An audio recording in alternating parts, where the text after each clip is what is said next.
I'm really excited about the potential for transportation in the Valley.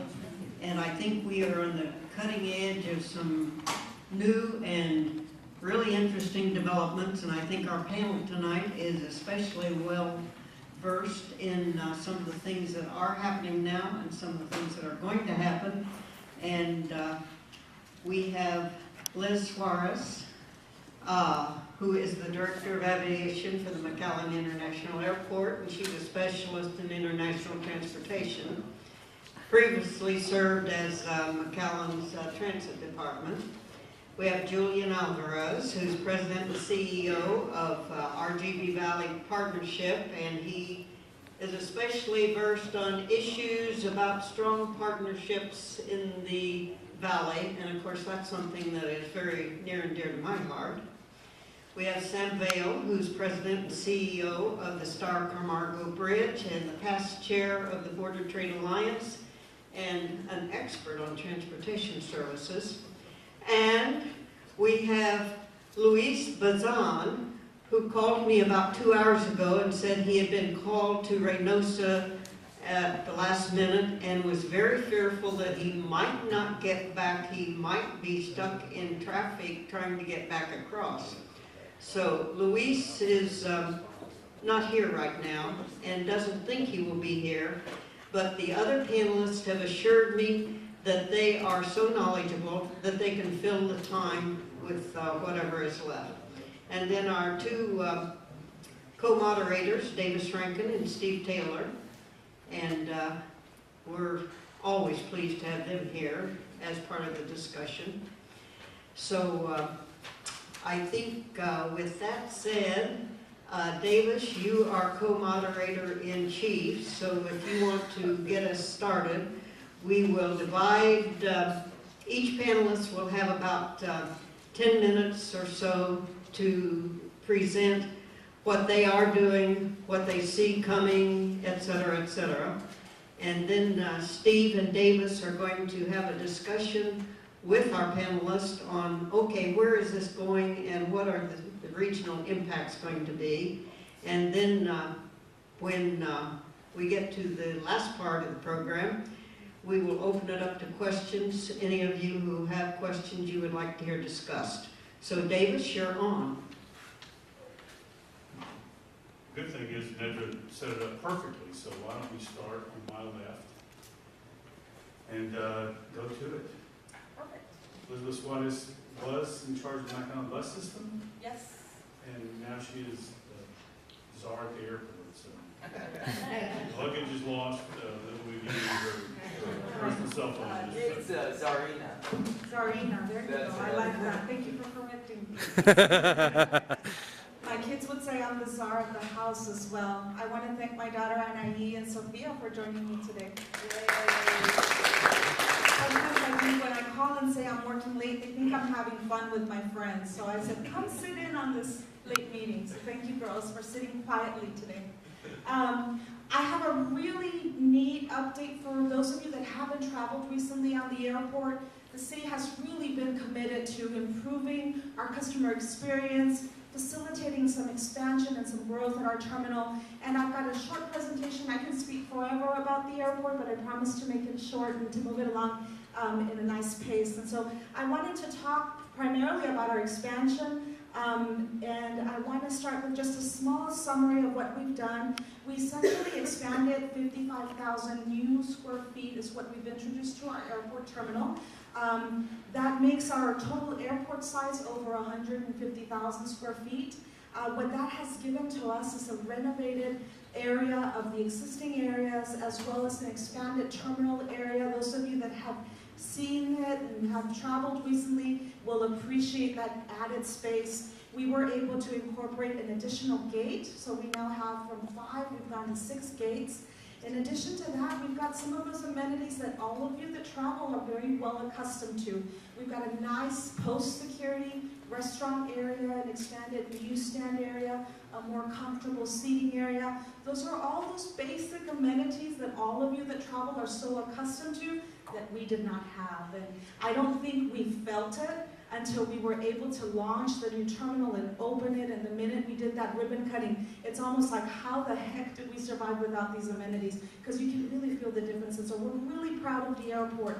In addition to that, we really looked at what are other components that we can add, that we can make certain we're contributing to the efficiency in our operation and giving our airlines those resources that they need to do their job well.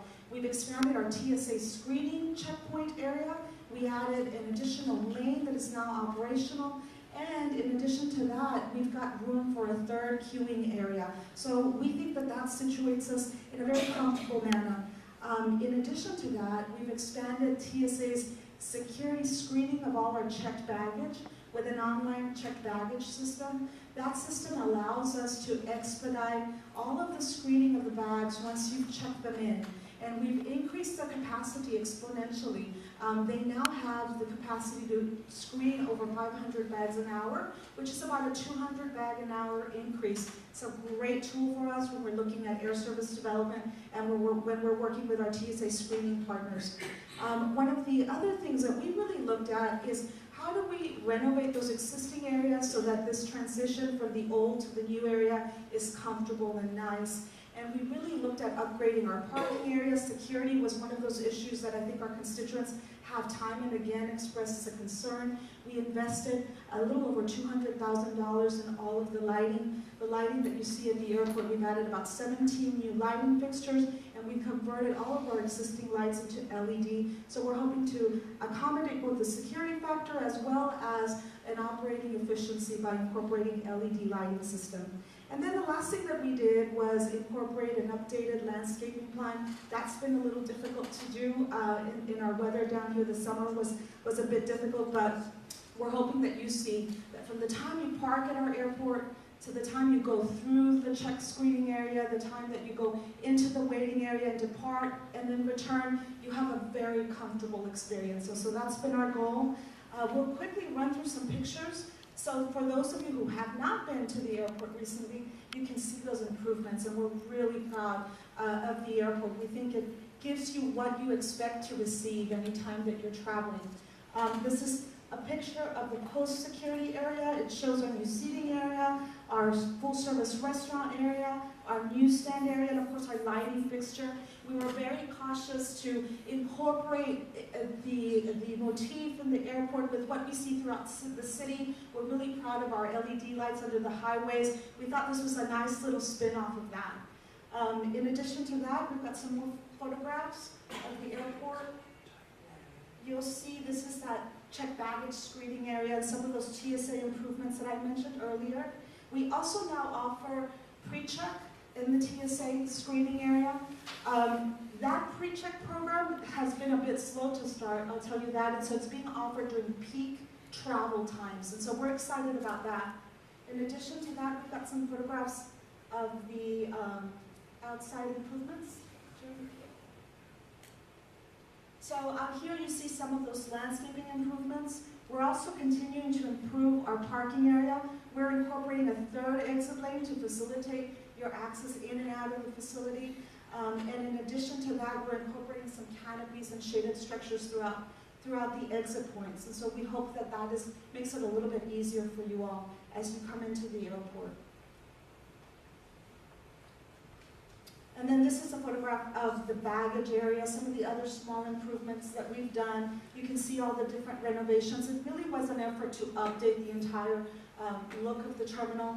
We updated our advertising campaign. You saw us get rid of those old pink modular advertising displays that we had, and we're excited about the look of our airport. We hope you all are proud of it as well. Most importantly, we're really proud about the service that we offer.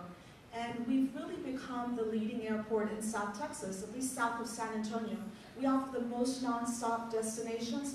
We continue to depend really heavily on our two legacy carriers for nonstop service to Houston via United and to Dallas via American. And we're really excited about the success of our partnership with Allegiant, which is one of our low-cost carriers. They provide yearly nonstop service to Las Vegas, seasonal service to Orlando, and and we're really excited that they're now also offering that seasonal route to Los Angeles.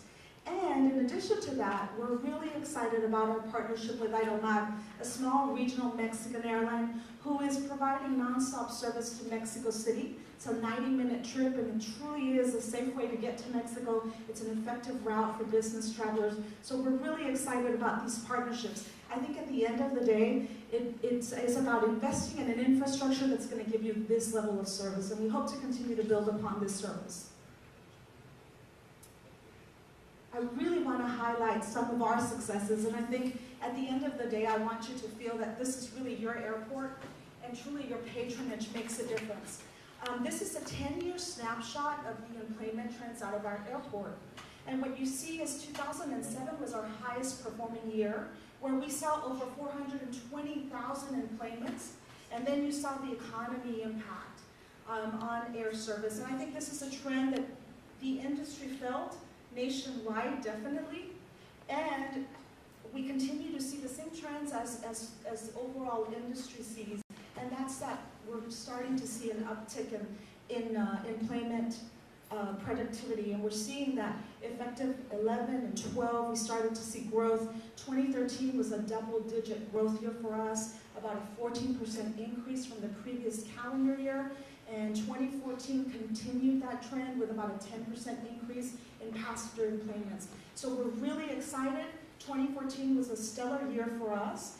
We are only 8% lower in 2014 than we were at our highest historical year, which was 2007. So that's a really important figure for us. In addition to that, I think that the positive story is that we continue to see upward trends in employment growth. Year to date in 2015, we see about a 5% increase is what our trend shows. Some of the other things that I think are important to highlight is that in addition to having high load factors on existing markets, we're starting to see that there's more of an investment from the airlines to grow seat capacity. And so some of the ways that they show that is American Airlines, for instance, implemented a 6 daily departure, which is a real important departure for us. You see the big mainline planes serving our market on American. Any given time that you depart, you are very likely to depart on an MD-80 or on an Airbus 319. If you're lucky, they've got some of that fleet starting to be rolled out. And for the most part, you have a comfortable ride. You're not fully dependent on those regional jets. We also see that we've seen that scheduled seat capacity growth. We saw American grow their seat capacity by 26% this May. That's that 6th departure. And United grew it by about 7%. And so this is a really positive story. I think one of the greatest news, bits of news that we received a few weeks ago, FAA classifies airports into 4 categories when they're looking at commercial airports. And those classifications determine funding for an airport. We were previously classified in the 4th category, which was the smallest category, and it was a small non-hub airport. Well, based on these 2014 numbers, we have just been advised that we are now considered a small hub airport. So we're really excited. That's probably one of the best bits of news that I've received in this capacity as the director of this airport. We're really grateful for all your patronage. It really makes a difference. Every time you fly McAllen, those numbers are so important to our ability to continue to focus on infrastructure development and air service development. So we're excited about that classification. That possibly means more money in 2015. But more than that, it talks about the success of our market. And I think that's the most important thing. At the end of the day, what that shows is that we have a booming economy. And at the end of the day, it doesn't matter what you build and what type of facility you have. If you don't have an economy to support it, it's not going to thrive. So we're really excited about this bit of news. Moving along, we have some more employment news. How do we fare in terms of the region and in terms of market capacity? And this is also really exciting news.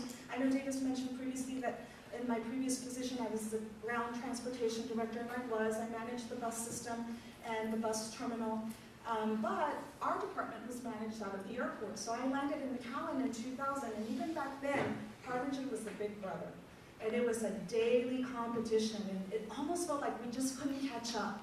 Well, look at this story, and this is what we're most excited about. McAllen actually captures 50% of total market share. And this is year-to-date information, and we continue to see those upward trends. A lot has happened to contribute to this, But I think one of those things that makes us so unique is our booming business market, our booming partnerships with our EDCs, as well as with our chambers. And I think those community partnerships really strengthen our position as an airport and really have made us the airport of choice. Not only have the airlines continued to invest in our market, continue to provide service, but our passengers are responding very positively to that growth, and numbers don't lie, and this is what we're most excited about. So year to date, we are the leading airport in the region, capturing 50% market share. And more exciting news for us, this is just an overall analysis of 2014 data. We are ranked as the 18th fastest growing airport in the country. So over 350 airports in our country. We talked a little bit about our classification just recently changed. We are now a small hub airport.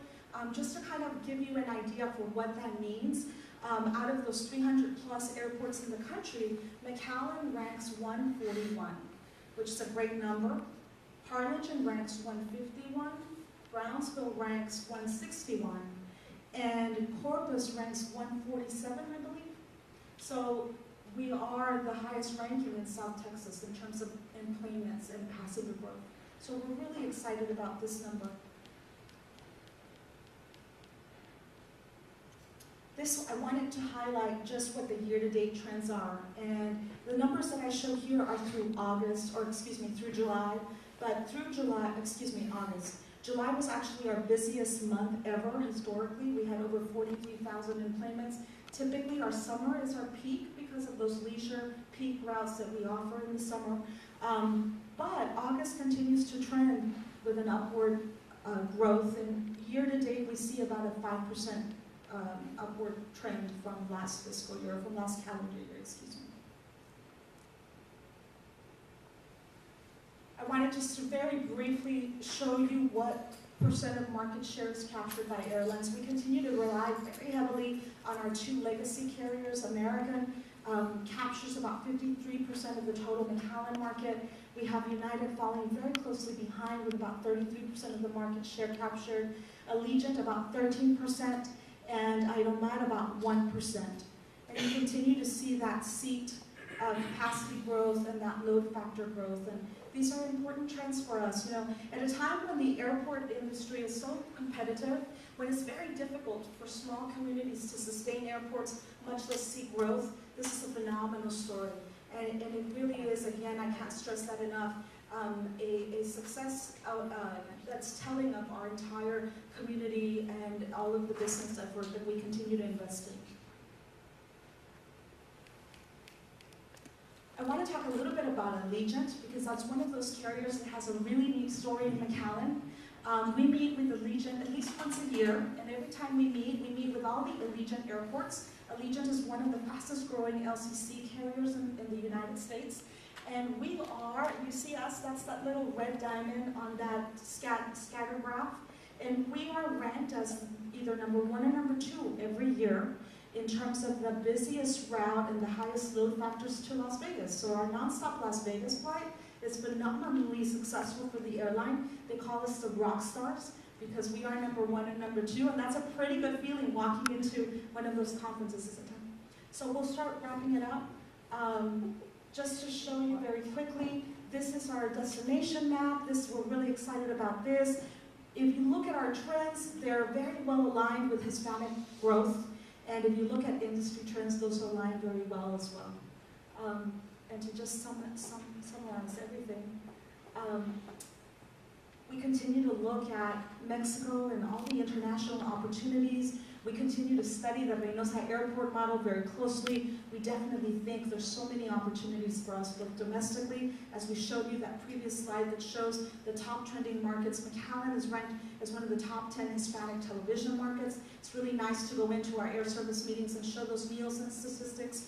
And it's really nice to see this Reynosa go southbound. And so we're hoping to continue to take advantage of our geographic location, to continue to take advantage of the city's investment in infrastructure development, and to continue to ask for your support to continue using this airport so that we can continue our, being the region's primary airport. Thank you. Thank you. Pass the microphone. I can be heard. Pass the microphone.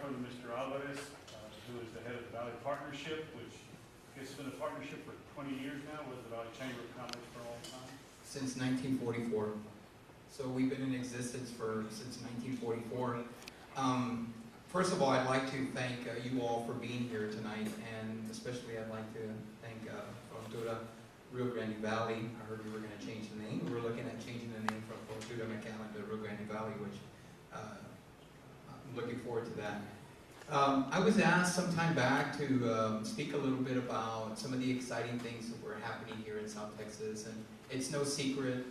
You know, you hear about all of the activity that's been going on, but I also wanted to point out something that the partnership has been involved in since 1994. There are some gentlemen that you'll recognize that were visionaries. And these visionaries had this idea of placing or advocating for interstate in South Texas, which we didn't have. And it wasn't until 2012 that you actually started seeing shields of I-69 going up. And that first portion of shields were displayed in Robstown. And so that was huge for South Texas, because we were starting to see some improvement with our federal highways and with interstate. We now had that small designation. And so interstate is important, as Elizabeth mentioned earlier, about economic development in South Texas.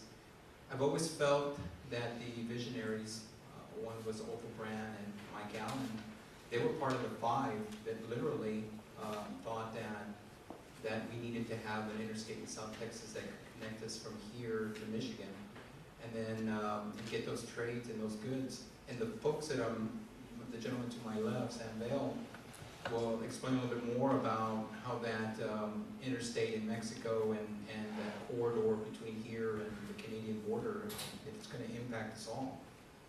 But what I'd like to share with you is if you look at what's happened to South Texas just in the last two sessions, if you were asleep for 4 years, you're going to wake up and say, wow, look at all the great things that have happened to us just in the last 4 years. And I compliment not just our Texas legislators from South Texas, but I also compliment organizations like yourselves who provide that voice to our legislators. They're listening to you. They're listening to the needs, and they're listening to what we feel are top priorities for South Texas. And so we've been very successful, and we've been able to accomplish that, in a unified way. And so we haven't seen that, at least, as a young adult, we didn't see that. We always had that mentality that, this town was better, or this town, we always had that envy in the back of our mind, but that's behind us.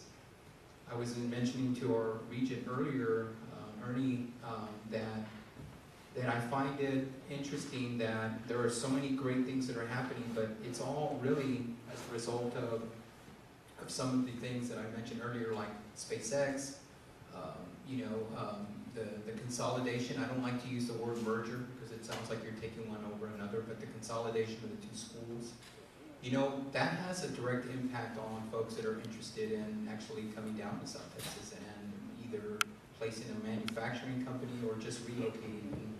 And Rose Benavides from our Star County Foundation Group would agree with me when we talk about what people are looking at. So part of my job is not just to talk to you a little bit about I-69, and I know there's going to be questions from the audience regarding Proposition 7 and how's that going to benefit us. But I also wanted to share with you that there's a marketing campaign that we want to work on. We talk about the unfortunate incident of the folks that were here last June. We talk about the illegal migration or the issue we had. I thought McAllen and South Texas pulled together, and we did a really good job of talking about how this was a great humanitarian effort by everyone. And a lot of good things came out of it. And I really think that the way that we are going to promote South Texas is going to be by speaking about all the positive things. So we talk about, SpaceX. These people have been doing their homework for many years. And if it was such a bad area to be, they wouldn't be down here. We talk about the LNG companies, and I'm not sure if anyone here on the panel is going to discuss that, but that seems to be a topic that's of quite interest. And then again, we talk about the wind farms that are just north of us. I was telling someone earlier today in my discussion You know, if you were, and I hate to use this analogy, but if you were in jail for 8 years and you just got out, can you imagine all the changes that you've seen? I mean, in South Texas, I mean, it's an eye opener. It really is. It is, because I used to be a highway patrolman, so I've talked to some of the guys that I arrested. And it was actually a guy that I arrested out of Lyford, and I thought it was interesting because we became friends, and you know, we put him away for drug trafficking. But anyway, don't put that. But we were talking about that, and he was like, you know, when I went to jail, you know, he was telling me, I thought a pager was a big deal. But in my backyard there in Lyford, man, we have wind farms. I've heard about this SpaceX that someday I'll see 12 launches. You know, we got this medical school that my son is now going to be, you know, eligible to go to. You know, we have this, I don't even know what LNG stands for, he tells me. But all of the exciting things that are happening, you know, it takes a regional effort. And mentioned earlier, I mean, that's the only way that I think that we're going to be able to accomplish things. Going back to I-69, we have a great regional South Texas group of folks that have come together since 1944 and have advocated for each and every one of you. And so we've worked with our economic development partners to make sure that those segments are complete. And I was just telling Sam and Steve earlier that we have 4 miles just north of 281 of what hasn't been shielded that's going to be designated soon. It's just a matter of getting the Federal Highway Administrator to come back down here and just literally give us his blessings. But these are things that are happening while we're speaking here and while we're involved. And so groups like this, I compliment you because we listen to you. I'm just fortunate enough to be your voice. So as a regional chamber, these folks are always asking us about, you know, what's going on down there. You know, we're looking at investing in areas, and then of course we forward that information to our economic development partners. But again, going back, I know that there's going to be questions from this group. I'm glad to be here. And anything having to do with regionalism, whether it's ports of entry, Monica's big thing, and Sam's, and working with our counterparts in Mexico, you know, we're going to advocate for you. And so our board of directors are made up of 44 business owners or business folks. Danny Gerwitz is on our board, been there for a while, a great asset to us. We literally will listen to what our board says and prioritize our priorities for this region.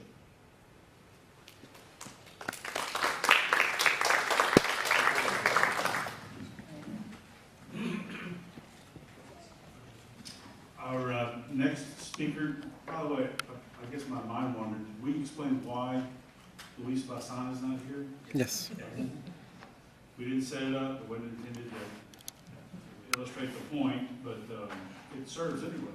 Anyway, Sam Vale knows about jammed up at the bridge because he's president of Star Comago Bridge in Starr County and has been there for, how far back do the Vales go? On the bridge? On the bridge? Since day one, 1968. 1968, all right, so he's got a lot to tell us.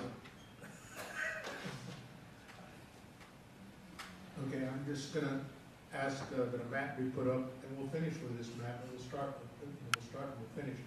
One thing that, now, Gerwitz, are you awake now? I want to make sure you're listening. I listen to them, Sam, you may put me to sleep. Give me your good ear. Give me your good ear. I may have to leave early. Get me around Fremont. I'm not too concerned about this. I want to go around Fremont. All right, that's good.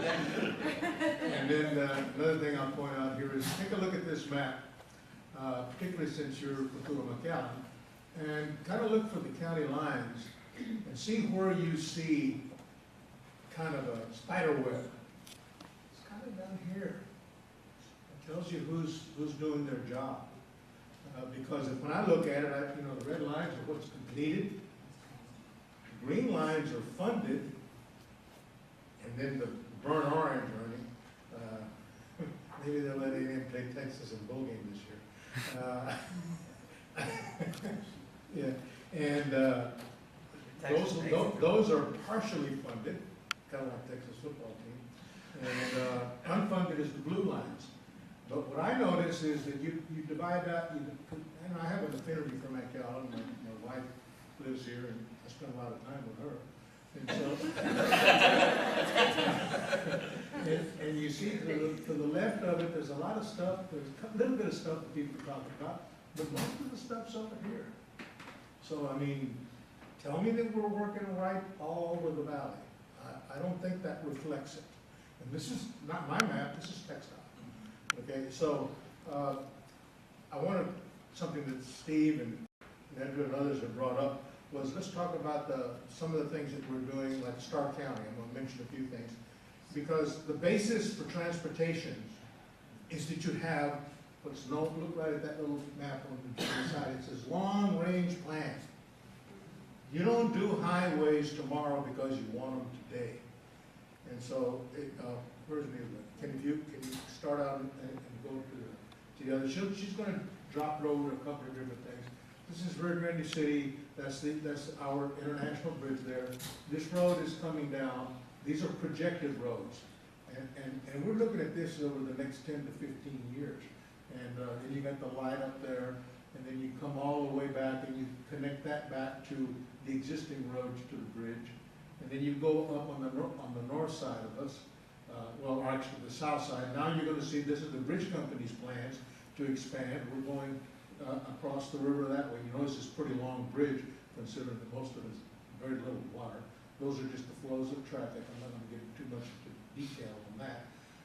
And then we'll come around to a new development here, and this is whole complex that's being developed up here. That road there, that was planned 15 years ago, and it's just now happening. And it's going to go all the way up to 755, and then from there, it will be shooting to the west in segments till it finally gets to the far west side of Roma. It's done in sections, and there's the various costs that you go through. And when you get over to the other side of Roma, you've finally done something. There's a little bit of, at least in that part of the county, we will have mobility. That means you can go from the west side of Roma all the way to the east side of Rio Grande City, and that'll take a lot of the heavy truck traffic out of the downtown areas, eliminate a lot of those different lights and stops that we have. There's a little loop that was being built around Roma for their internal circulation. Now we get back, and I mean, remember, we're the little guys with the least to be able to plan with. We work on a real budget. So I was just showing you there what we think we want to do over the next 10 to 15 years. We were in the 20+ year. Because we made a plan, they dropped us into the teen year. So that's what you got to do, and you got to fight for it. And this is the loop that will go around Rio Grande City. And when you finally go back to, you notice that this is where it's starting here, and it'll go up over, because this is all funded right in here. Now, when we get that, there's a plan to try and connect more or less where that airport sign is, somewhere right in this area, back over toward Hidalgo County on the TxDOT map. Can you get that TxDOT map back up there? You notice that there's a blue dotted line. Well, that would connect and go all the way across, because basically I wanted to tell the governor when he was here, but I didn't get a chance, or maybe you can tell him for me, that I really want that to be a nice 4-lane, 6-lane highway, and we can use all those DPS guys up there. We can really patrol that and keep it nice and safe for all of us. But the valley needs something going east to west on the north. The business development's going to be between those two roads. That's the east-west, that's the valley. The international bridge traffic is a different thing, and I'm going to sit down for that part of it. Basically, because I wanted you to see the animated maps, and that's the way we describe it to people, because they pay attention when they see lines. We just got back from Mexico City, and Davis, I'm 5 minutes in, I'm timing myself. I know you're a radio guy, you were timing. We had a little plan there that the Board of Trade Alliance put together that provides for how do we've discovered that both Mexican and U.S. governments are very short on actual projections for the future. They basically do what a lot of government entities do, is they go look back 2 to 3 years, get an average, add a couple of points and project it forward and think they've made a projection. That's not how projections work. You heard a reference here to the Mexico new highway. Well, what happened is nobody paid attention, but Mexico built a highway that's running from the Pacific, and it splits into a Y when it gets across the canyon in Durango, and one part goes to Tampico, and the other part comes to through Monterey down to the Rio Grande Valley, goes all the way to Matamoros. Well, all of a sudden there, you've got a sudden change that nobody projected. The produce industry is dramatically increasing its imports in South Texas. It is now, with the traffic that FAR, Progreso, and Rio Grande City has, and Laredo, we have more produce traffic than the original king, which was Nogales and Arizona. They still have a substantial amount of traffic. They're growing too. So what does that tell you? It tells you the pie is getting bigger. And what we got to do is attract people, not just from putting a plant in Reynosa or Matamoros, which is obviously very attractive. You get maybe more benefits out of that. But when you start running out of economical locations, and you start finding out that all the automobile industry, the aerospace industry, high tech is all moving to central Mexico, you start to think that maybe that's where we ought to be marketing. I have friends from McAllen, many of them in the city commission say, well, we don't want to be Laredo. I says, why can't we be McAllen and Laredo? There's nothing that says you can't do that. Nothing is located of any significance in Rungo, Laredo. It's all from Monterey south. So they've got 8 to 12,000 trucks per day. That's big bucks, folks. I mean, that is mega bucks. You're talking billions and billions in very short periods of time. 40% of all the trade goes through there. Congressman Queer kind of kids me. He says, every time I go to a meeting, Sam, there's this little red line in the pie, and I want to know who that is. And they say, well, that's Sam Vale. And that only says 1%. I said, well, Congressman, it's my 1%. What's your 1%? Where is your cut? And that's what you got to start thinking of. Trade with Mexico is big money all the way around. Connect to Canada. They will now tell you that the Ambassador Bridge has reduced traffic 25% because of the move in the automobile industry to central Mexico. We have grown that and more on the southern border. So basically we need to start looking at what we're doing all across. The governments cannot project it. We're trying very hard to get a group together, and we had both Congressman Henry Cuellar and Will Hurd, one Republican, one Democrat, in Mexico City.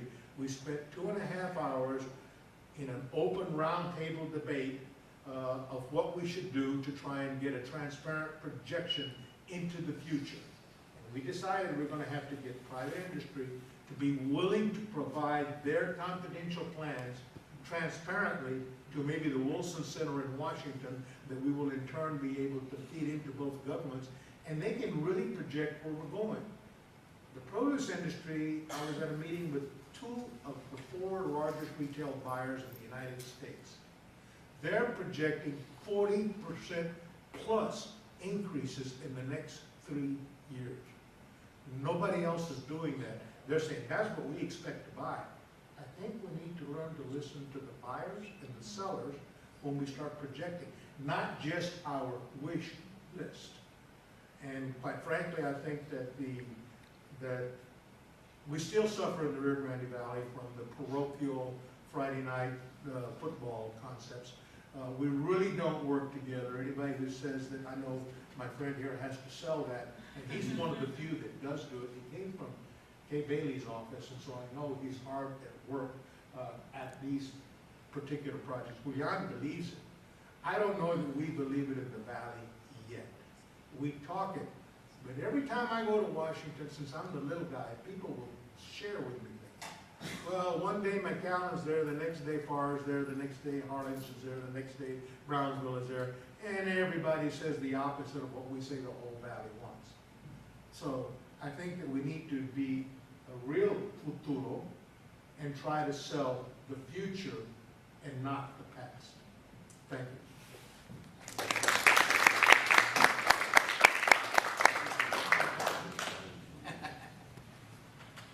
You're within time. No, you're over, Tom. We do have 1 minute. 1 minute, okay, I missed it by a minute.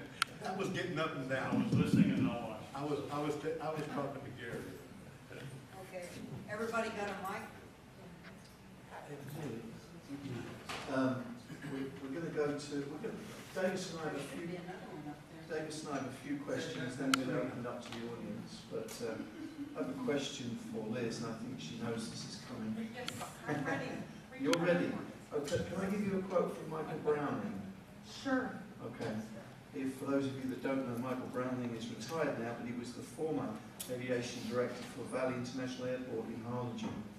And just before he retired, he gave us these comments for a story, talking about McAllen, Harlingen and Brownsville airports. It's total competition, 24 hours a day, 7 days a week. The problem with that is that having 3 commercial airlines in the valley splits up the valley's market. If we were able to somehow come to consensus and decide that we need a regional airport in the valley, I cannot tell you how much better an air service we would have out of the valley, with new non-stop destinations, more frequencies, better aircraft. It would be a tremendous impact on the valley if we could somehow consolidate into one airport. Over to you, Liz. It's such a loaded question. You know, I think as an airport director, and I know you've asked me this question and you wrote about my response, we can't help but advocate for the work that we do and for the market that we serve. And so I'm very passionate when I say that McAllen does serve as the primary airport in our region. The numbers show that. However, I do acknowledge that there's much to continue to work on and discuss as we move forward and as we look at what viability do we have in terms of air service development, what infrastructure investments are required of us to continue to grow both commercial traffic, general aviation traffic, and cargo traffic. And I think the challenge for us as a community is multifaceted. From an elected officials level, I think it's understanding what makes business sense. What does the market dictate be done? I certainly don't believe that you build it and people will come. I don't believe in that. I think that that's probably premature development. I think that where we invest has to be guided by what the business argument is, what makes market sense, and what makes business sense for the airlines. So keeping costs competitive is really important in this industry, in today's market, where it is very cutthroat and where not everybody has the opportunity to have an airport and to be able to provide consistent air service. So I certainly don't believe that the infrastructure is going to dictate that growth. I think it's very important to consider what the business side is and what that business argument is. From a constituent perspective, I also think it's very important that as we work with our elected officials and as constituents, we're doing the right thing and we're investing where it should be investing and we're not duplicating efforts. So I can certainly appreciate that there's some value in working regionally and working together. I think as constituents though, it's our responsibility also to ask those business questions. What makes business sense? Where is there duplication? Are we going to get up and build a $240 million airport 20, 30 miles from an existing airport?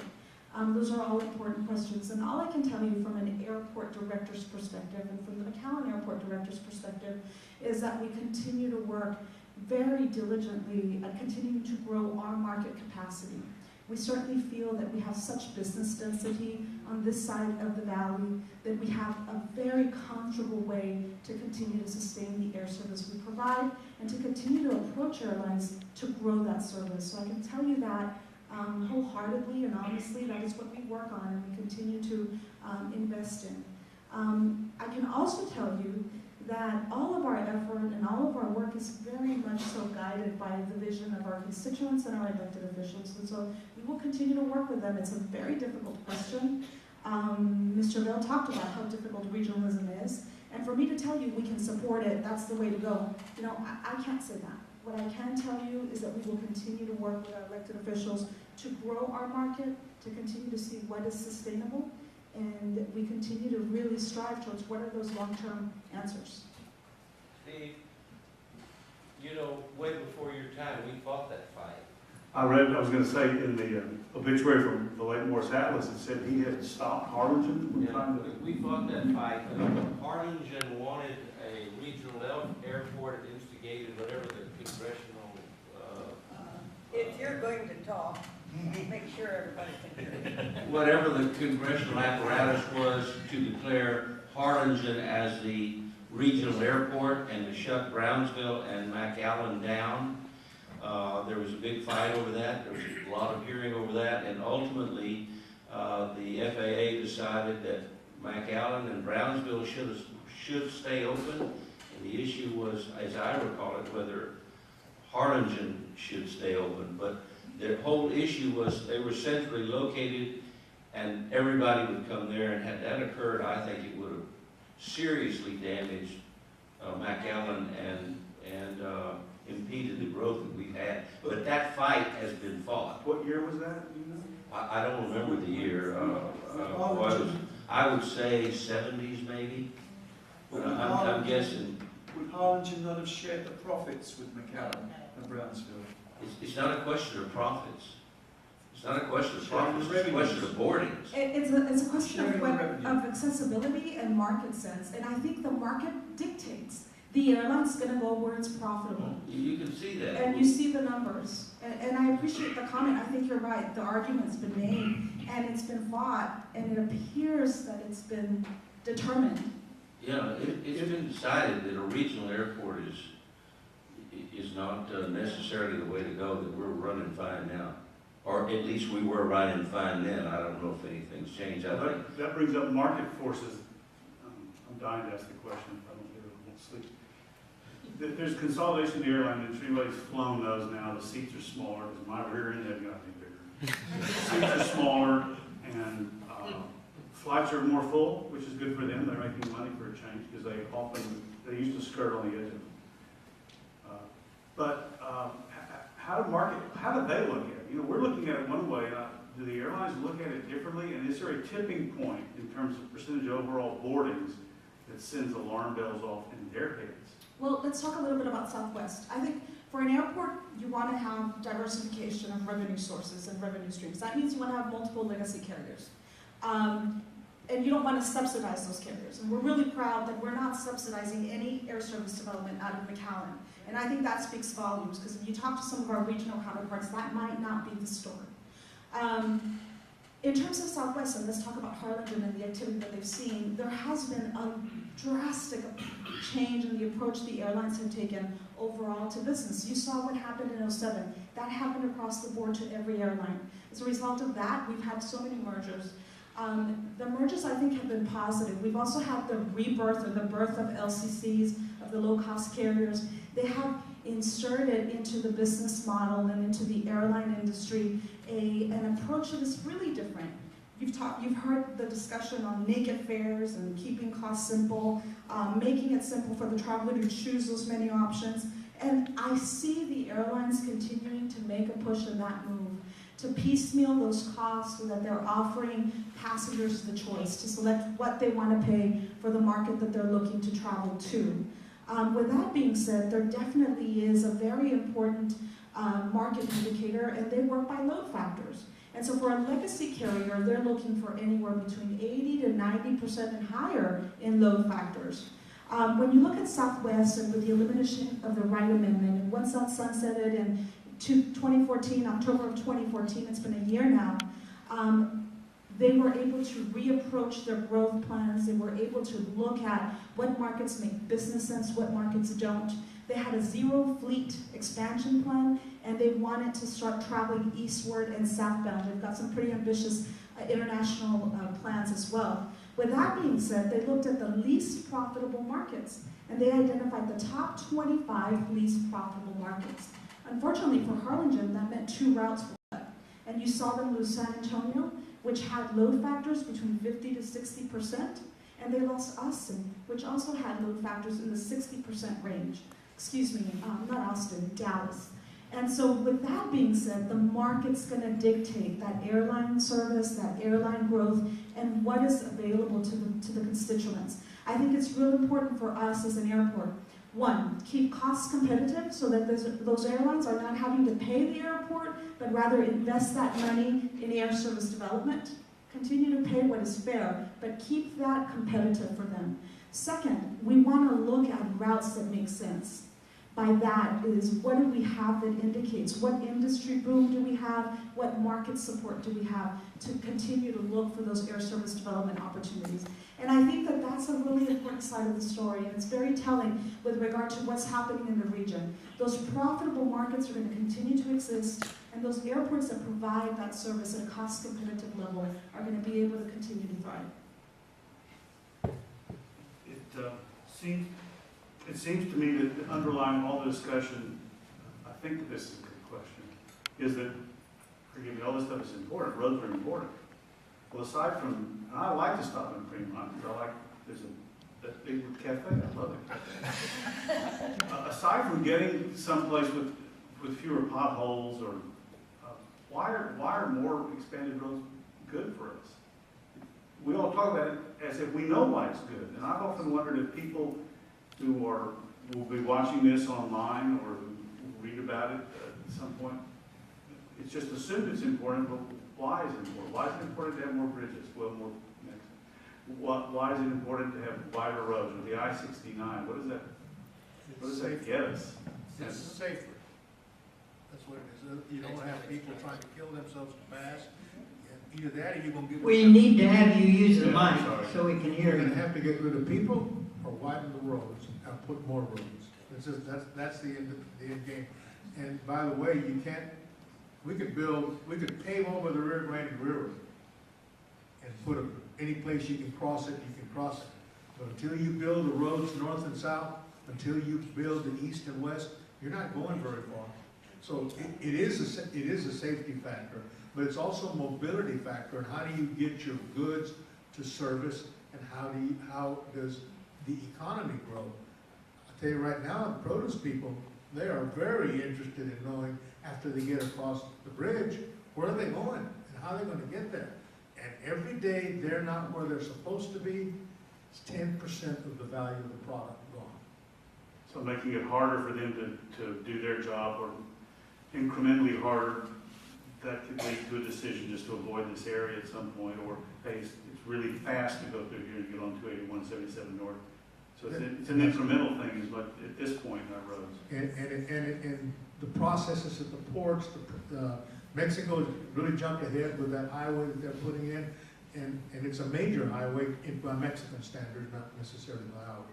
But it's still a situation that if we do not move forward, we will be left behind. That's just, you talk about the dynamics of the country. The country needs a much better system, and if we don't speak up as a group, we're not going to get it.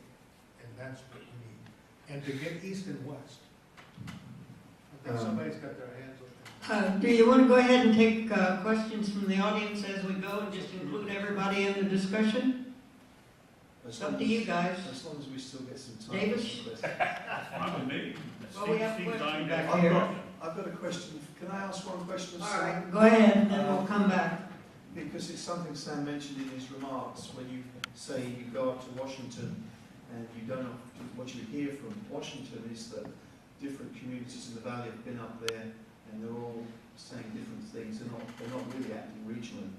A few months ago, there was talk of McAllen Mayor Jim Darling and then FAR City Manager Fred Sandoval getting together and talking about the idea of sharing revenues, creating basically a Rio Grande Valley Port Authority to look after all the international ports of entry. Can you ever see that happening in the valley? I'm going to tell you what my father used to tell me. Son, that's a damn good idea. It's just not worth you know what. And it is a good idea. It'd be something that if we could do it and make it happen, that would be wonderful. I don't even want to get the lawyers involved in it, but how do you share revenues between municipalities based on different levels of investment? How do you take tax revenues from one community and give it to another? I mean, that's a tough nut to crack. I think it's a great idea. I think we might find something less than a pure Port Authority sharing. I mean, McAllen right now is going to be sharing revenue with the Mexican government in order to get activity move forward on the Anzal Dos Bridge. That's pretty innovative, but it's a short-term deal. It goes so many years, it gets paid, then everything comes back to the city. So it's an investment. It's a way to invest money to make money. If we could turn that into what the mayor is talking about, and he's very articulate at that, he's very passionate. He's one of the few guys I think who really believes in it. Yeah, if I may add, I'd like to compliment, when I read about that and heard that, I'd like to compliment the city of McAllen and the city of FAR for actually just taking that as an idea. As I mentioned earlier, in the last 4 years, there's just been a lot of great momentum on regional projects. And we have some great champions out there that are leading that charge. Mayor Darling's actually one of them, and I think the city of FAR is another. We have great partners with Mission, and I think in the Lower Valley, that's you're seeing that momentum as well. But I compliment them because I know that there's probably some some folks there that are probably not supporting that. But personally, I think that's a great move.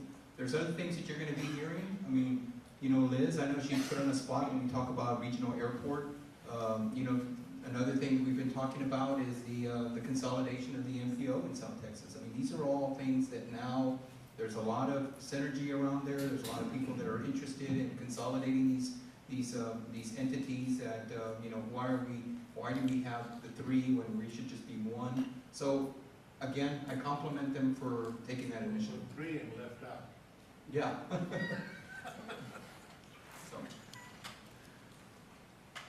Yeah, Hang on, Bill. is there a chance that we could get Sam's map back up showing the Mazatlan to Matamoros map? And this ties in a question about I-69C. I'm very familiar, being from Indiana, the I-69 going from the Indianapolis 465 loop up to Jackson, Michigan, and I don't know how far they're going, but I know that there's still that South Indianapolis to basically the Kentucky area that Indiana has not funded or hasn't cooperated with finishing that area.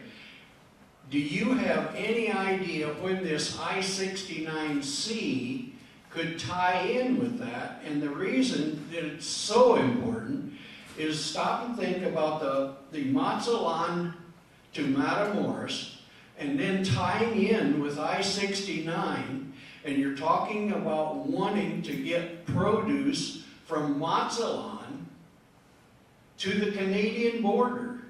What better way than that north-south I-69? And I remember when I-69 was built in the Fort Wayne area, and when that went through, all these towns on east and west side of I-69 were totally changed.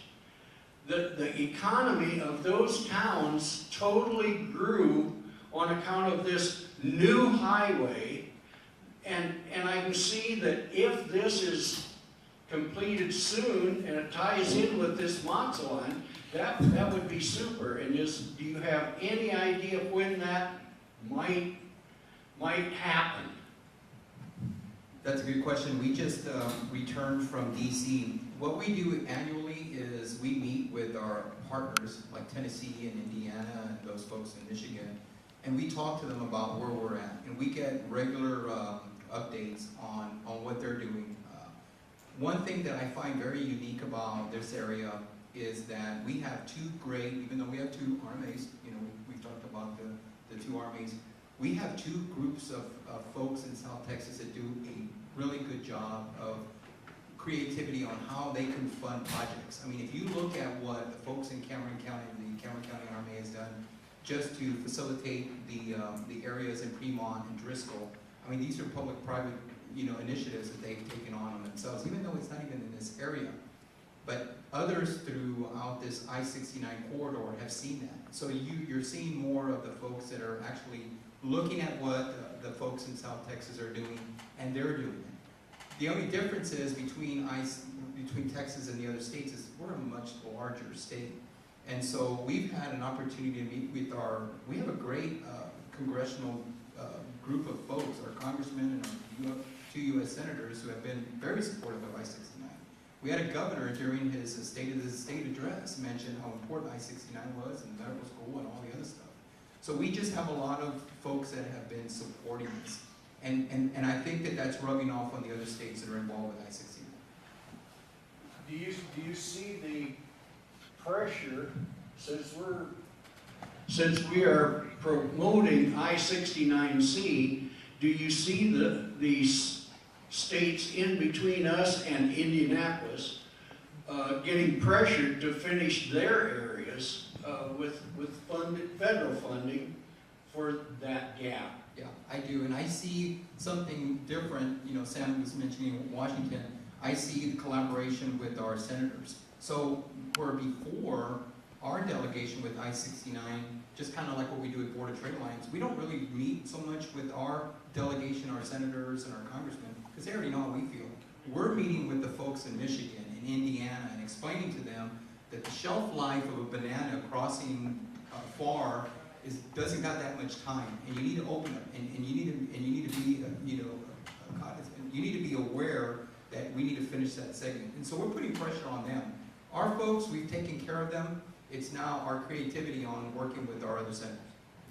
I think that you have a good point. I don't have the sense that it's perceived as the same value in Indiana as it is here, because we're so much closer tied to the products and so forth. But I'm going to tell you that it's not just I-69C. It's Laredo, north, McAllen, north. We are not feeding just north of us. We're feeding the entire northeastern United States from Atlanta up. That's the biggest consumer market in the world. And those are the guys that are buying the agricultural products. It's the American housewife who has changed the dynamics of what we eat. Go to a salad bar and see if you recognize where's the lettuce. Well, what I call lettuce doesn't even exist anymore. There are all these things with a bunch of little peaks out there. He's with my father. It's not iceberg lettuce, he don't want it. Okay, this next question was actually for Luis, and given the reason he's not here tonight, I think it's very appropriate. I'll ask Sam, as he's a bridge person, if he can go for this one. CBP gives out these figures each day on border bridge wait times, and radio stations such as Davis is due to report those wait times to help motorists thinking of crossing into Mexico and coming back. But for those of us that travel regularly know those wait time figures are simply not accurate. We know Well, they're accurate if you use the same assumptions that they're using. that in the real world, as David knows, you just add on an extra 30 minutes and they may be close. But I've heard it said that Valley cities don't really care how long you are stuck on that bridge coming north, because the city revenues are gained from the trucks and cars going south.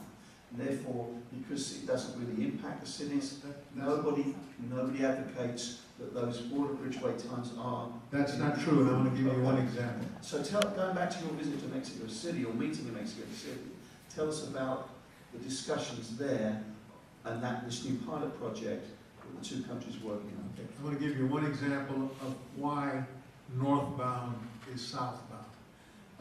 We have a program that we were successful in getting through Washington. That is the 559, and it was the 560 program, which basically allows the private sector to reimburse customs and border protection for overtime services.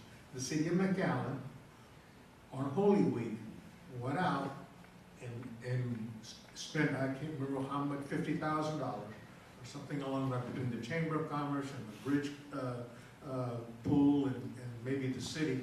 They put together a fund and they went through our South Texas Assets Consortium, and we ordered the overtime where they added 3 or 4 lanes to each of the bridges during the peak hours of crossing. What was happening is, as the people were crossing, they were calling their friends in Monterey and saying, "Come on, man, it's not so long." So they wouldn't have come, they wouldn't have stayed in the hotels, they wouldn't have eaten at the restaurants, they wouldn't have done all the other shopping that they would have done. The sales taxes would have not been as good, but all because they put some money out, they made an investment, and they got a return. So it's not true that we don't care about what's going north, because what goes north has to go south. Can you have too many bridges? You're next. Can you have too many bridges? From an economic. That was basis of why we're talking about this study, because it's impossible to say that we shouldn't have some new bridges. But on the other side of the coin, every time you put a bridge in, the people that do the administrative work at a bridge have to be established first. That's a lot of money, and from the perspective of a consumer that uses bridges, they don't generate anything for you. They're doing the necessary required paperwork for the government. But the people that you need are the people that are out on the lanes, inspecting the cargo, but those guys don't get to come until after you've paid for the salaries of all the people administratively working. Which is a federal expenditure? Which is a federal expenditure, and there is a point at which you can have 50 bridges, but we don't have highways going north. What's the purpose? It doesn't go anywhere. We don't have highways going east and west. You can't get from one end to the other. From somebody from Indiana, you understand the value of a highway system. That is what's a threat in the United States with our current budgetary restrictions. This fellow wants to hear, the blue shirt wants to ask a question. Can you identify yourself too, please? Yes. My name is Roger. Bazan. I wanted to ask a question related to. Hold the mic a little closer. Okay. I wanted to ask a question related to technology, and also it involves in transportation. Exactly how is everyone here getting prepared for the next revolution in transportation in terms of unmanned systems? Because I know they said recently, I don't know if it was in Gizmodo or in Popular Mechanics, that pretty much everyone born this year will never be able to drive a car, will never be given the opportunity to drive a car. Because by the year 2030, virtually all vehicles, or at least half, are going to be unmanned. So how exactly are the highways going to get prepared? I know I saw Mercedes-Benz just like this past month released an 18-wheeler on the Autobahn, and no one was driving. It was driving itself. Well, my car about half of the time does drive. It certainly does a good job of braking. But I will tell you that the technology component is, we're not going to have any driverless cars coming across the bridge, I promise you that, anytime soon. You're trying to convince CBP and National Security Administration that that's a valid way to cross the border. I don't think it's going to happen anytime soon. What we will do is we'll do a better job in the future with technology to be able to identify people. And if you really want to know what the biggest problem we've got is that we cannot legitimately identify a person quickly and with all the backgrounds. When you got congressmen that get pulled over simply because somebody didn't know they were a congressman unless they flashed a congressional card. We don't. The data is currently being improved and the databases are being improved, but they're by no means as fast as we should have them. And the border suffers from a tremendous understaffing, not just of the guys there, but the guys entering the data. You know, we heard a couple of years ago that we've got 2,000 new inspectors for the ports of entry. To date, 750 have been hired because nobody thought they got to go to background checks, they got to have lie detector tests, and the staffing levels of CBP are designed for retirees and normal rotations out, that people quit or go do something else. They're not designed for 2,000 funded employees. So it has taken them all that time just to hire. Basically, what it boils down to is when we passed the bill, We didn't get the money to hire the people to hire the people. That's what happened. And they're today starting on the last 1,300 and some odd people that they're gonna have. I'd like to add a little to that. You know, that was a good question that you asked, but I know that some of our discussions up in DC when we talk to the CBP leadership, you know, our goal right now is just to expedite traffic. I don't foresee, you know, someone coming over, you know, an unmanned 18-wheeler. You know, we haven't even talked about how many of those 18-wheelers are crossing just the World Trade Bridge. You know, just to give you just some data, and this may help the gentleman from Indiana. You know, there's 18,000 18-wheelers across the World Trade Bridge in Laredo a day. That's a lot. So if you think of those being unmanned, I mean, that's not gonna happen. But I will tell you what we have been focusing on is getting that traffic through. And if it means going through those x-rays, or if it means sentry lanes, or these passes, that's the technology that we're focusing on right now. It's just getting those 18-wheelers across so that we can take the goods up north. But as far as some of the other stuff, I don't think we've ever really discussed that. Because we're more in the economic development, trying to get that trade across. We'll say a little anecdote. Those of you who know about global entry, which is something like Sentry, except for airlines, it's supposed to be, you get all your background fingerprints, they prove you for everything else. It's a perfect trusted traveler deal. We were visiting not too long ago with the mayor of McAllen and a group of people who were going into the General Services Administration building in Washington, D.C. Top dogs, headquarters, everything speaking Spanish. They don't accept government IDs in the GSA. Not that one. That was a super duper ID. They've checked you, they've interviewed you, they've done backgrounds, they know you're a safe traveler. But that's how far the gap is between maybe something that CBP is doing and something the General Services Administration is doing. At the airport, we have integrated technology that I think has been pretty creative. The checked baggage screening system is one of those. But you know, unfortunately, as much as we claim technology is unmanned, it isn't. It has been such a challenge. And you know, I'll acknowledge Jeremy, who's on our team, and he was here helping me with that presentation. There are so many troubleshooting issues that, as much as it is a tool, and I agree with the gentleman, we try to incorporate technology as a tool wherever we can. But I truly have such a difficult time buying into this unmanned concept because we've certainly not seen it. As we've started to implement these technology upgrades, we've always had an opportunity to continue to visit. And it's just kind of determining or re-strategizing in terms of how we're going to use those manned resources. You're not perhaps checking each bag or screening it, but you're having to go, you get deployed, you're having to troubleshoot. And so we've not been able to, unfortunately, implement any unmanned type of technological system. But like for planes, maybe? I definitely don't see that. Well, that's what autopilot is. Yeah, well, I've heard that planes nowadays pretty much land themselves. Autopilots. There's so many factors, you know, when we're running an airport and you start to learn about, it's taking that geometry class all over again, right? About approaches and landings, and yes, there's autopilot, there's so many tools, but at the end of the day, you still got that pilot on board and that co-pilot, and they've still got a manual, mechanical understanding of that vehicle, and at the end of the day, you know, it's lives we're entrusted with, and so I seriously don't see that happening in aviation. Not Like really. anytime, you mean like in the near future, not like, because When it's you gonna get to happen, be- it's just not gonna, but, I don't know. I don't see it. I don't see trends or moves in that direction. okay. Oma? Sure. One with another from McAllen.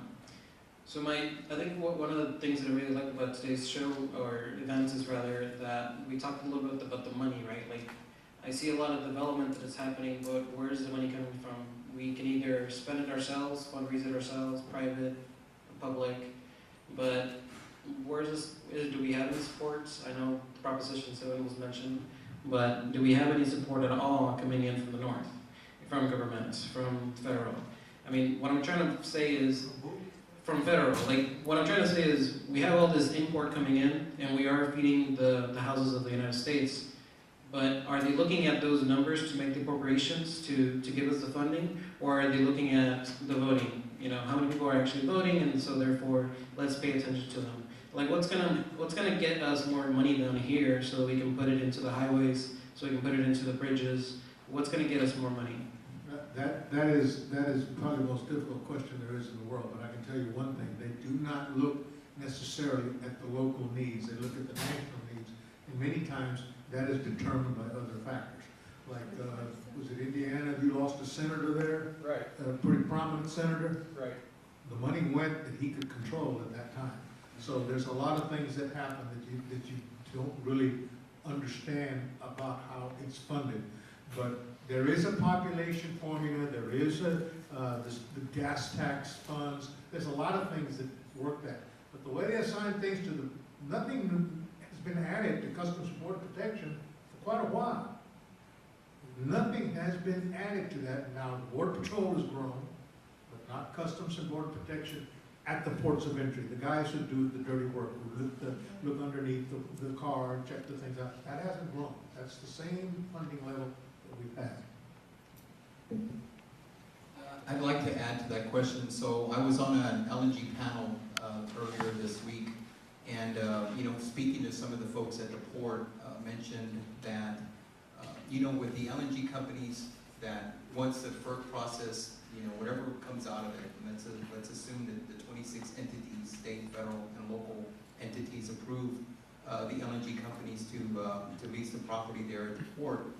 Some of the things that they're going to bring to the table are not only, they're going to be paying taxes, and that's going to help offset maybe pay raises for county employees and economic development, but also they have the ability to pay for dredging, money that we literally sometimes have to, seek at the government level.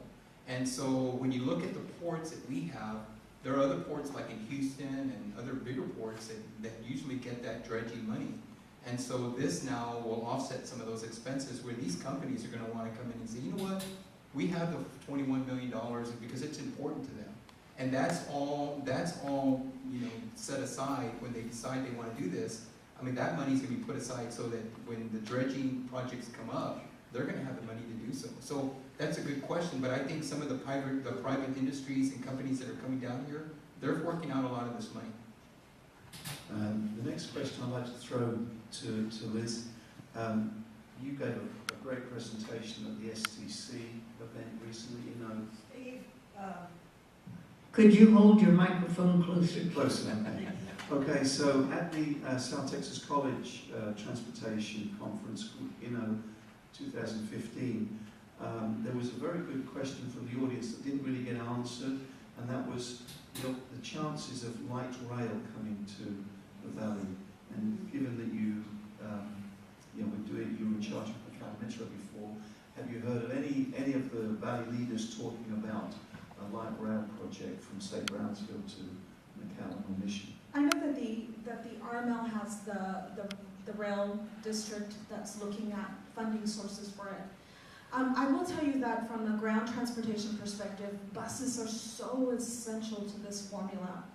And again, we've got to talk about projects and develop infrastructure that makes business sense. And for you to be able to really have an engaged discussion at the federal level with the funding agencies, you've got to have proven ridership on buses. And that is so difficult with such limited funding. And so when we look at rail, and oh my goodness, I want to say it was your threshold is 3 million passengers a day on a given route, 3 million passengers a year on a given route before you can even look at funding sources. That's a challenge. That's a huge challenge. We do not have that density to support that level of service. And the challenge is, and we look at it at airports too, when we look at runway expansions and when you look at those high-level projects that are high-ticket items, what are capacity issues and what is the capacity and what are we serving? And my argument is, and when you're looking at such a huge investment per mile for light rail and for commuter rail options, you don't have that ground service established yet. And I think that's why service like Metro McAllen, Brownsville Metro, those are two really important anchors for ground transportation. We need to continue investing in those bus systems. They need to be as transparent as possible. We need to make sure that as much of the local dollar as possible goes into implementation of the programs and the route development. That's really important. But at the end of the day, routes like Metro Connect, that we've got multiple municipalities funding those routes. Those are all important projects that help to build that momentum and that help to really enhance the system for those users. We have very limited choice riders, and until you have a choice rider, it's very difficult to be able to substantiate the need for commuter rail or for light rail. I have a question. Why did they put the bar so far away from the United gates to the airport? Sweet, I always will say there's always room for more, right? It used to be right there. Fly American. So I have a follow-up question to that, actually. I've always had this itch in the back of my mind about government role. I think it's been stated a couple of times now that any kind of investment that the city makes or that any entity makes has to make business sense. But I'm wondering, did we go backwards? I mean, I'm looking back to the History Channel and going back and how there was this large investment in infrastructure which created a boom, right? It created this infrastructure, the highway system. And it was really a gamble, right? And I think a lot of the times we've forgotten how to gamble as a city or as an entity. So I think the question about light rail, especially for me, because I would enjoy having light rail. I would enjoy having a 30-minute trip, 50-minute trip to the island, right? But if there is no gamble, then how do we get anything going? Because if it comes to profit and losses, then I think most businesses are going to look at how do we get the profits. So they're not going to be gambling enough. And so to direct the question directly is, I know you're proud of not subsidizing any kind of flights, but couldn't you just subsidize San Antonio? Because I would love to have a 30-minute flight to San Antonio. Like, what do you need out of me? Like 10 cents out of the dollar from my taxes to do that? Or? Absolutely not, no. Revenue guarantees are a typical method that is used for subsidizing air service. And the cost is high. If you don't have those load factors, the airline is going to look for a yield based on the load factor. And typically, a legacy carrier will look for a load factor between 80 to 90%. And so you will have to subsidize whatever the difference is between what they're actually producing and what their yield requirement is. I've never thought that that's the best vehicle for subsidizing air service. We are very careful with how we use tax dollars. We find ourselves having to really approach budgets and risks in a very calculated way. Unfortunately, that's the world that we live in now, and it's a different world. It truly is. I think that the times have dictated that. And I definitely think that as a public servant, we're very committed to finding a balanced approach to that. It's a very difficult question. I probably sound just like a bureaucrat. I have been in city government for 15 years, and I really take a lot of pride in working for McAllen. I have chosen to work in McAllen, and one of the reasons I've done that is because there is such a conservative approach. There really is a business approach. At the end of the day, however, we don't forget that we're a community entity and that we provide service. And mass transit is a huge risk that we fully subsidize. And so for me, it makes sense that we're subsidizing those programs that are important for our constituents, that need the help, that are important for our elected officials to provide to the community. And air service is an important program, but I think that if it's going to make sense for us, we want to have viable, calculated risks, and we're partnering with the business sector to provide those opportunities. We definitely look at subsidy as a tool, but we don't subsidize in terms of revenue guarantee. We partner with airlines and other communities to help promote routes and help promote new service, and we do that through marketing efforts. And I'm really proud of that, because as an airport, I think it's important for us to have sustainable service at the end of the day. It's 7:56. We have time for one more question, which I just happen to have. I think we've only got about 3 minutes, Davis. Well, let's not spend a lot of time on answering it. Mission has a rail bridge permit, which they've had for, I want to say, 20 years, a long time. And I know nothing about Googling into Mexico or anything like that, is there, who can talk about this rail bridge permit? It's been in the monitor anyway, the mayor has been trying to get some interest up in using it. Who would use it and how would it have anything to do with your lines of work? Who wants to answer that? Well, they'd have to cross my railroad first. So I'm all in favor. I know how to charge a toll.